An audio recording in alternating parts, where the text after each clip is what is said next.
नमस्कार विद्यार्थी मित्रांनो. मागील पाठामध्ये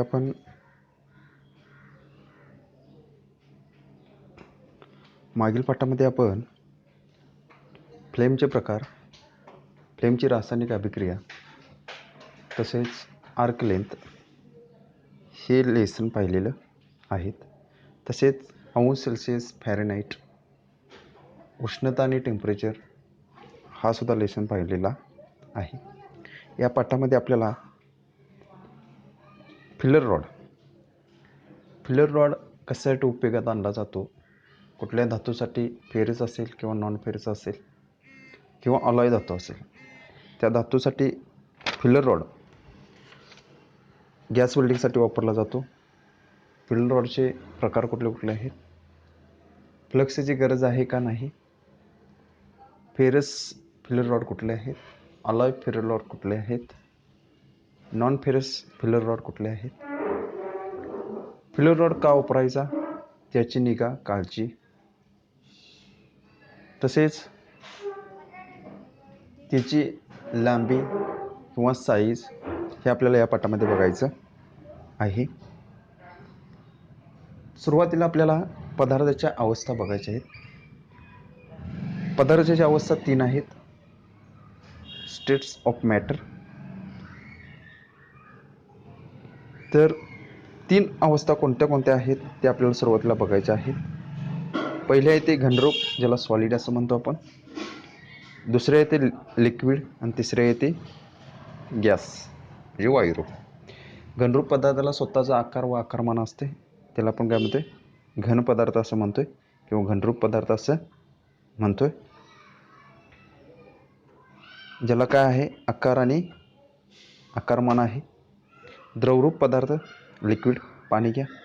पाणी एखाद्या जर भांड्यात ओतलं तर त्याला काय होते आकारमान प्राप्त होते. त्या भांड्याचं काय होते, आकारमान प्राप्त होते. त्या साच्याचं काय होते, आकारमान प्राप्त होते. पण त्याला काय होत नसतो, विशिष्ट आकार नसतो. त्याला आपण काय म्हणतोय, लिक्विड म्हणजेच काय, द्रवरूप असं म्हणतो. वायुरूप, ज्या पदार्थाला कुठल्याही प्रकारचा आकार किंवा आकारमान नसते त्याला काय म्हणतो आपण, वायुरूप असं म्हणतो. या पदार्थाच्या 3 अवस्था आहेत. आता व्याख्या आपल्याला बघायच्या आहेत. त्या व्याख्या बघत असताना कुठल्या व्याख्या बघायच्या आहेत. पदार्थ म्हणजे काय, मॉलिक्यूल म्हणजे काय, एलिमेंट म्हणजे काय आणि ॲटम, या 4 व्याख्या आपल्याला बघायच्या आहेत. पदार्थ, ज्या पदार्थास काय आहे, स्वतःचे वजन आहे, अस्तित्व आहे, जो पदार्थ आपण एका ठिकाणून दुसऱ्या ठिकाणी घेऊ शकतो त्याला काय म्हणतो आपण, पदार्थ असं म्हणतो. मॉलिक्यूल, पदार्थाचा लहानात लहान सूक्ष्म भाग,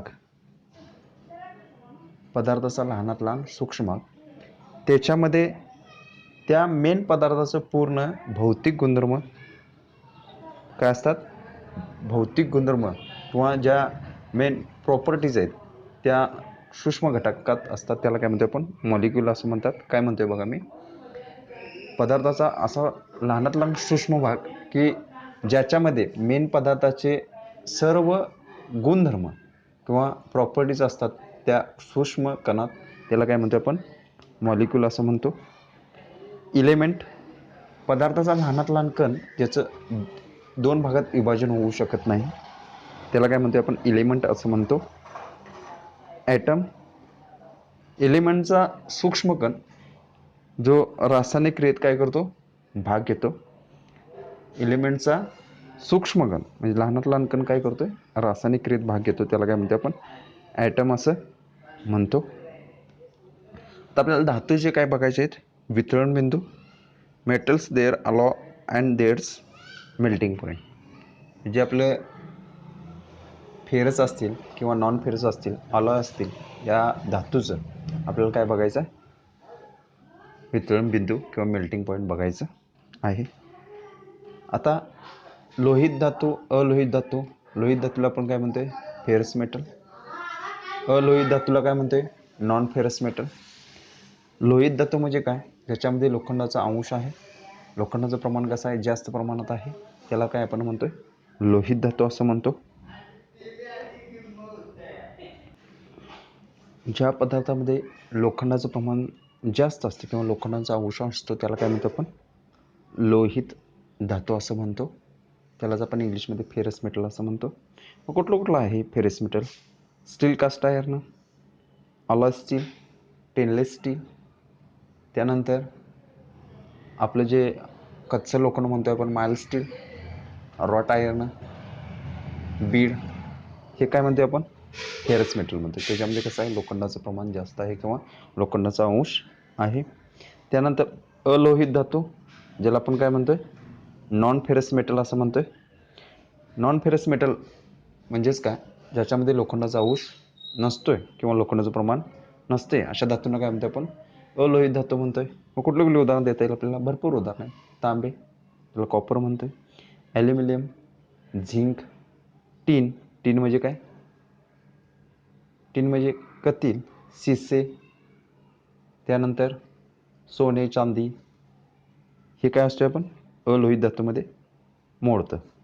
त्यानंतर अलॉय, अलॉय या धातूचं मराठीत रूपांतर काय होतं, मिश्रण.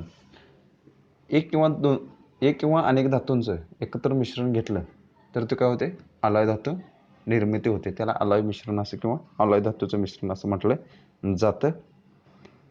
म्हणजे काय केलं जातं, 2 किंवा 3 पदार्थ किंवा जास्त पदार्थ, 2 किंवा त्याच्यापेक्षा अधिक पदार्थ एकत्र घेऊन रासायनिक क्रिया केली जाते आणि काय केलं जाते, पदार्थ तयार केला जातो. त्याला काय आपण म्हणतोय, मिश्र धातू किंवा अलॉय असं म्हणतोय. उदाहरणार्थ आयर्न, क्रोमियम, निकेल, कार्बन यांच्या मिश्रणाला अलॉय म्हणतात. कुठला अलॉय म्हणतात, तर क्रोमियल निकेल स्टील तयार होतं. ते काय होतं तयार, क्रोमियल निकेल स्टील तयार होतं. कशापासून, आयर्न, क्रोमियल, निकेल आणि कार्बन या 4 घटकापासून काय तयार होतं, क्रोमियम निकेल स्टील तयार होतं. तसेच मॅग्नीज, आयर्न आणि कार्बाईन यांच्या मिश्रणाला आपण काय म्हणतो, मॅग्नीज स्टील असं म्हणतो. कॉपर आणि झिंक, कॉपर आणि झिंक यांच्यापासून काय तयार होतं, ब्रास तयार होतं. कॉपर आणि झिंक. कॉपर आणि टीन यांच्यापासून ब्रॉन्झ तयार होतं. लीड आणि टीन याला सोल्डर असं म्हणतात. लीड म्हणजे काय, शिसे, टीन म्हणजे कतील, यांच्यापासून सोल्डर तयार होते. म्हणजे आपण सोल्डरिंगसाठी काय करते, शिसे आणि कतील, कमी उत्कलन बिंदू असणारा जो धातू आहे तो आपण काय करतो, सोल्डरिंगसाठी वापरते. सोल्डरिंग, ब्रेझिंग ही प्रोसेस आपण बघितलेलं आहे. त्याच्यामध्ये लीड आणि टीन काय केलं जाते, यांचा मिश्र धातू करून काय केलं, सोल्डरसाठी वापरलं जाते. इलेक्ट्रिकचा जे तुम्ही पॉईंट लावताय वायरीला, त्याला काय म्हणते आपण, सोल्डरिंग असं म्हणतोय. ब्रास कशापासून तयार होते, कॉपर आणि झिंक. लक्षात ठेवा, परीक्षेला विचारलं जाते. कॉपर आणि झिंकपासून ब्रास, कॉपर टीनपासून ब्रॉन्झ. त्यानंतर properties of materials and alloy. जे धातू आहेत त्याचं काय बघायचं आपल्याला, उत्कलन बिंदू, त्यांचा रासायनिक संज्ञा द्यायची कुठले, म्हणजे सिम्बॉल्स असं म्हणते. आणि त्याचं अंश सेल्सिअसमध्ये काय बघायचं, उत्कलन बिंदू. फॅरेनहाइटमध्ये लक्षात ठेवायची गरज नाही, आपल्याला कशामध्ये विचारलं जाते, अंश सेल्सिअसमध्ये विचारलं जातं. एलिमेंट्समध्ये पदार्थ, सिम्बॉल म्हणजे रासायनिक संज्ञा आणि अंश सेल्सिअस. अंश सेल्सिअस म्हणजे त्याचं बॉइलिंग पॉईंट किंवा मेल्टिंग पॉईंट. ॲल्युमिनियम संज्ञा काय आहे, Al. त्यानंतर त्याचं मेल्टिंग पॉईंट किती आहे, 758.7, 758.7. त्यानंतर अँटीमनी, त्याचा सिम्बॉल काय आहे किंवा रासायनिक संज्ञा काय आहे, Sb. रासायनिक संज्ञा म्हणजे जसं आपण ॲसिटिलीनचे CtS2 म्हणतो, कॅल्शियम कार्बाईडचे CaC2 म्हणतो, पाण्याची H2O म्हणतो,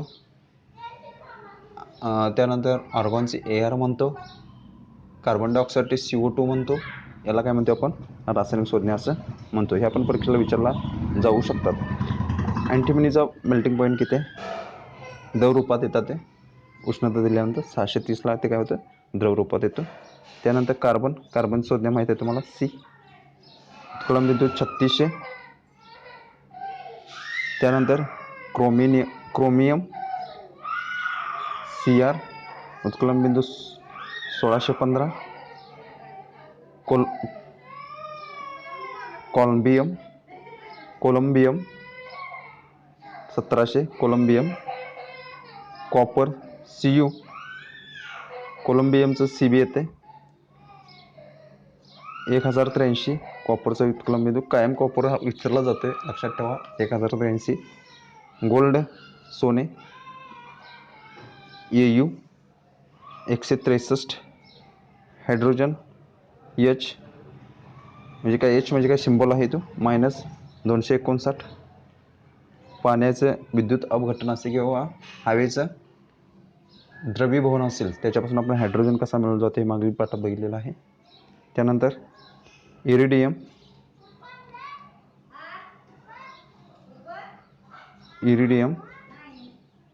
IR सिम्बॉल त्याचा 2300 मेल्टिंग पॉईंट. आयर्न Fe म्हणजे लोखंड, आयर्न म्हणजे काय लोखंड, Fe 1530. हे पण विचारलं जातं, लोखंडाचा मेल्टिंग पॉईंट किती आहे 1530. कॉपरचा 1083. Lead Cc Pb 327. Manganese Mn 1260. Mercury Hg, mercury म्हणजे पारा, लक्षात ठेवा 38.7. Nickel Ni 1452. नायट्रोजन N -2101 म्हणजे 2101. Oxygen O -218. Phosphorus P 44. Platinum 1755. Potassium 62.0. Silicon 1420. Silver म्हणजे सोनं Ag. प्लॅटिनियमचे आपण Pt, पोटॅशियमचं K, सिलिकॉनचं Ci, सिल्वरचं Ag. 96,045. Silver 96,045. Sodium Na 97.5. Sulphur 119.2. त्यानंतर टीनला आपण काय म्हणतो कथील SCN melting point 231.9. Titanium Ti 1795. Tungsten W 3000. Uranium उत्कलन बिंदू दिलेला नाही, संज्ञा काय U. व्हेनाडियम 1V 1720 जूल, जे म्हणजे जूल. Zinc Zn 419. त्यानंतर ब्रॉन्झ ज्यामध्ये 90% कॉपर आहे अँड 10% टीन आहे SCN टीन.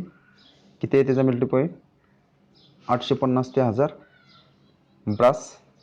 ब्रासमध्ये काय काय असतात, कॉपर 90%, 10% झिंक, त्याला ब्रास म्हणतो आपण. त्याचा मेल्टिंग पॉईंट किती आहे 1020 ते 1030. ब्रास 70% कॉपर 30% झिंक, त्याचं किती आहे 960 ते 940. Cast of pig iron, cast आणि पिग आयर्न 1100 ते 1250. ओपन हर्थ स्टील 1350 ते 1530. Wrought iron 1530. आपण याच्यामध्ये पहिला तक्ता आहे तो पदार्थाचे नाव, त्यानंतर सिम्बॉल, त्यानंतर स्पेसिफिक ग्रॅव्हिटी, याचा काही संबंध नाही आपल्याशी, आणि अंश सेल्सिअसमध्ये मेल्टिंग पॉईंट, आणि फॅरनहाईटमध्ये ते शेवटचा कॉलम आहे तो काय फॅरनहाईटमध्ये त्याचं मेल्टिंग पॉईंट. फॅरनहाईटचं काय आपल्याला विचारलं जात नाही, अंश सेल्सिअसमध्ये विचारलं जातं. त्यानंतर फिलर रॉड आणि फ्लक्स, आपल्याला काय बघायचं फिलर रॉड आणि फ्लक्स. महत्त्वाचं म्हणजे फिलर रॉड या पाठामध्ये बघायचं आपल्याला, या लेक्चरला. नंतर फ्लक्स बघायचा. फिलर रॉडचा उपयोग कशासाठी केला जातो तर गॅस वेल्डिंगसाठी केला जातो. ज्या गुणधर्माचा धातू आपल्याला जोडायचा आहे, किंवा माइल्ड स्टील कच्चं लोखंड आपण जॉब करत असताना 3 mm च्या प्लेटला आपण काय करतोय, गॅस वेल्डिंग मारतोय. तर त्या 3 mm च्या प्लेटला गॅस वेल्डिंग मारत असताना त्याच्या गुणधर्मानुसार किंवा प्रॉपर्टीजनुसार आपल्याला फिलर रॉडची निवड करावी लागते. प्लेटची जाडी जशी असेल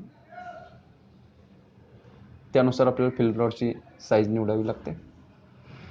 3 mm ची प्लेट असेल तर आपण 1.6 व्यासाचा फिलर रॉड निवड करू शकतो. तसेच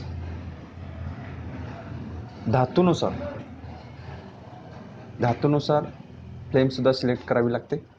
फ्लेमचे टाईप्स ऑफ फ्लेममध्ये आपण फ्लेमचे प्रकार बघितले आहे. तरी पण पहिली फ्लेम कुठली आहे, कार्बोरायझिंग फ्लेम आहे, ज्याचं टेम्परेचर 31 डिग्री सेल्सिअस आहे. दुसऱ्या येते न्यूट्रल फ्लेम आहे, त्याचं टेम्परेचर 32 डिग्री सेल्सिअस आहे. त्यानंतर ऑक्सिडायझिंग फ्लेम, त्याचं टेम्परेचर किती आहे, 33 डिग्री सेल्सिअस आहे. मेटलच्या प्रकारानुसार किंवा धातूच्या प्रकारानुसार आपल्याला फिलर रॉड आणि फ्लेम सिलेक्ट करावी लागते. धातू वेल्डिंग मारत असताना फिलर रॉडचा उपयोग कसा केला जातो, तर धातू डिपॉझिट होऊन धातूमध्ये 100% ताकद येण्यासाठी आपण काय करतोय, फिलर रॉड डिपॉझिट करतो. जिथं आपल्याला जोडावर काय करायचं आहे, वेल्डिंग मारायचं आहे किंवा फिलर रॉड भरायचा आहे, तिथे काय करतो, फ्लेमच्या साईन आपण काय करतो, जॉब गरम करतो. त्यानंतर तो जॉब काय करतो, वितळतो फ्लेमच्या साह्यानं. वितळल्यानंतर काय होतं, वितळलेल्या द्रवात काय करतो आपण, फिलर रॉड बुडवतो डिपॉझिट मेटल म्हणून. काय तयार केलेला असला पूर्ण व्ही गाळा असेल किंवा रूट गॅप ठेवली असेल. रूट गॅप म्हणजे काय, दोन्ही प्लेटमध्ये जे 2 mm अंतर ठेवतो प्लेटच्या जाडीनुसार, तो जो भरून काढतो त्याला आपण काय म्हणतोय, वेल्डिंग, गॅस वेल्डिंग असं म्हणतो. जॉबमध्ये 100% ताकद येण्यासाठी, जॉब कायमस्वरूपी होण्यासाठी काय करतोय आपण, त्यामध्ये फिलर रॉड काय करतोय, डिपॉझिट करतोय. आता त्याची व्याख्या आपल्याला कशी करता येईल. गॅस वेल्डिंगसाठी एक प्रमाणित व्यासाची, प्रमाणित लांबीची म्हणजे किती, 500 मिलीमीटर ते 1000 मिलीमीटर लांबी योग्य व्यासाची. ज्या ठिकाणी आपण धातू कुठला आहे, फेरस असेल किंवा नॉन फेरस असेल, त्या धातूच्या ठिकाणी धातू काय केला जातो, वितळ जातोय. आणि धातू स्ट्रॉंग होण्यासाठी, 100% ताकद येण्यासाठी, कायमस्वरूपी बनण्यासाठी त्याच्यामध्ये जो वितळलेला भाग आहे त्यामध्ये काय करतो आपण, फिलर रॉड बुडवतो म्हणजे डिपॉझिट करतो. त्याला आपण काय म्हणतोय, फिलर रॉड असं म्हणतो. टाईप्स ऑफ फिलर रॉड, धातू तुमचा कुठल्या प्रकारचा आहे त्यानुसार तुम्हाला फिलर रॉड वापरायला पाहिजे, मी तुम्हाला सांगितलेलं आहे. पहिल्यांदा फेरस असेल, फेरस म्हणजे ज्यामध्ये लोखंडाचा अंश आहे, त्यासाठी त्याच गुणधर्माचा फिलर रॉड वापरावा लागतो.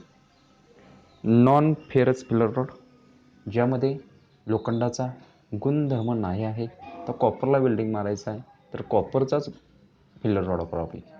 कॉपर याचा अर्थ मराठीत तांबे असं होतो, याची रासायनिक संज्ञा काय, CO आहे. फेरस मेटल अलॉय किंवा filler rod, ferrous metal alloy म्हणजे लोखंडाच्या गुणधर्माचे जे धातू आहेत त्यांचं मिश्रण केल्यानंतर आता स्टेनलेस स्टील हे कसं आहे, अलॉय.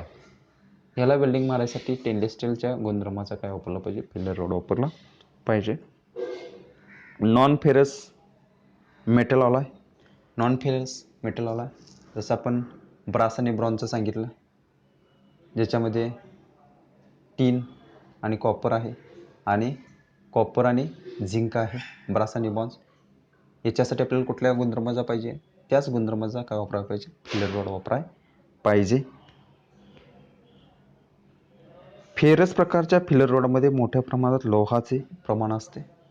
फेरस Fe, फेरस म्हणजे माइल्ड स्टील, ज्यामध्ये काही प्रमाणात लोहाचं जास्त प्रमाण असतात आणि काही प्रमाणात कार्बन, सिलिकॉन, सल्फर आणि फॉस्फरसचं प्रमाण असतं. अलॉय प्रकारच्या फिलर रॉडमध्ये आयर्न, कार्बन, सिलिकॉन आणि एक किंवा अनेक धातूचे एलिमेंट. अलॉय प्रकारचं जे फिलर रॉड आहे फेरसचं, त्याच्यामध्ये आयर्न, कार्बन, सिलिकॉन, एक किंवा अनेक धातूचे एलिमेंट